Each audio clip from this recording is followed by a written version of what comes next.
Hello everyone, I'm your narrator and we are going to start today with a new chapter. The Bull by Hector Hugh Munro was born on 18th December 1870 and died on 14th November 1916.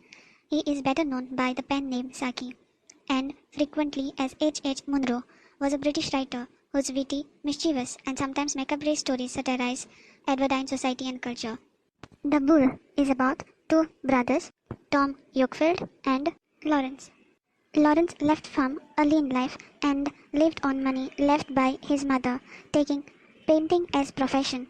Tom felt sense of superiority in contrasting his position with that of Lawrence. Tom carried on the family legacy on Halsey Farm, which had good reputation for its stock. He also looked after his cattle, and the bull, the Clover Fairy, of course. At the King's Head, on market days, Clover Fairy was very highly spoken of, and Yorkfield used to declare that he would not part with him for £100. £100 is a lot of money in the small farming line, and probably anything over 80 would have tempted him. One fine day, Tom takes advantage of Lawrence's visit to the farm and purposely leads him to the Clover Fairy, which was kept in solitary state.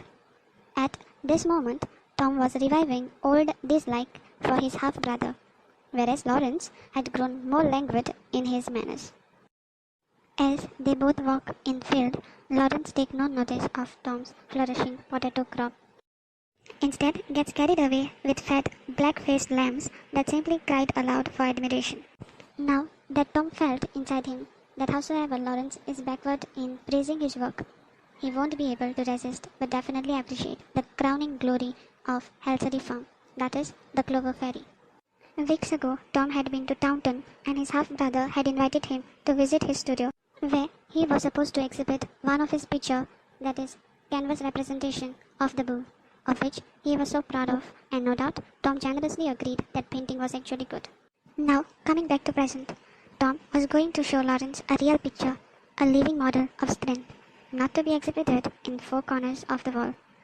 The man of pigments, that is Tom, opened a door and leads Lawrence towards Clover Fairy. As Lawrence sees Clover Fairy, he gets scared and asks Tom if he is quiet, for which he replies, "He's playful at times." Gradually, Lawrence passes some comments on the bull purposely and mentions his painting at Taunton. This is the time when Tom gets infuriated with Lawrence. Lawrence tells him that he sold that painting for £300. Tom gets more jealous and thinks, How this can be possible, for it was just a painting.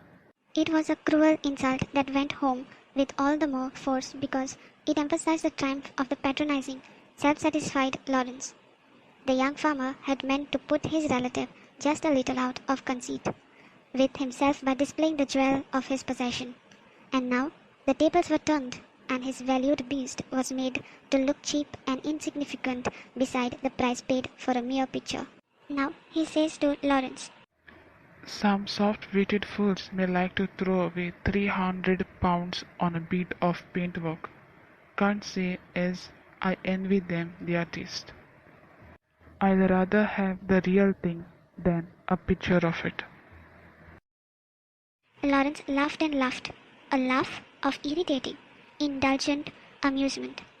Tom is very proud of his bull and says that even if he dies, people will recollect him through his descendants and their products. Lawrence, with indulgent amusement, suggests Tom to sell his bull before its worth gets into price of hoofs and hide. Now, it was too much for Tom to bear the insulting words coming from Lawrence, and both gets into a duo. In another crowded happy moment, the bull was trying to jerk Lawrence over his left shoulder, to prod him in the ribs while still in the air, and to kneel on him when he reached the ground. It was the intervention of Tom which stopped the bull from killing Lawrence. Tom devotedly and ungrudgingly nursed his half-brother to a complete recovery from his injuries, which consisted of nothing more serious than a dislocated shoulder, a broken rib or two, and a little nervous prostration. Lawrence continues to be popular as an animal artist, but his subjects are always kittens or fawns or lambkins, but never can be the bulls.